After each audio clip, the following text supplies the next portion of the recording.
Fibonacci search is a comparison-based technique that uses Fibonacci numbers to search an element in a sorted array. It is based on divide and conquer technique.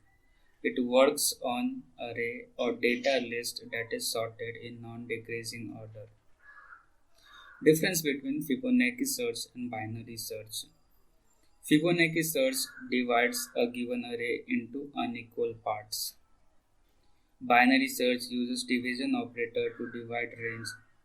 Fibonacci search doesn't use division operator but uses plus and minus operator. The division operator may be costly on some CPU.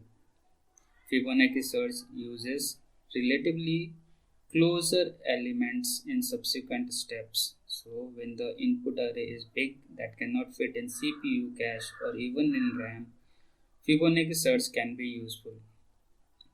Basically, these three differences can be used to decide when to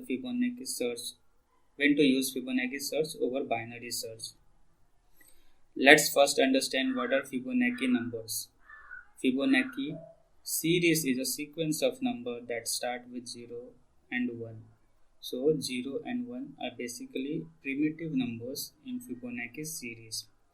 Each subsequent numbers are sum of the two preceding numbers.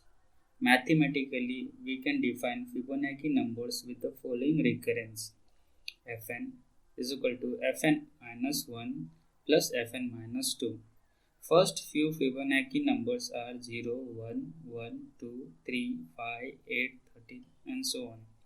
So if you look at these numbers, each number is sum of preceding two numbers. 2 is sum of 1 plus 1, 3 is sum of 2 plus 1, 5 is sum of 3 plus 2 and so on. This is first part of Fibonacci search. We will see implementation and algorithm of Fibonacci search in next part.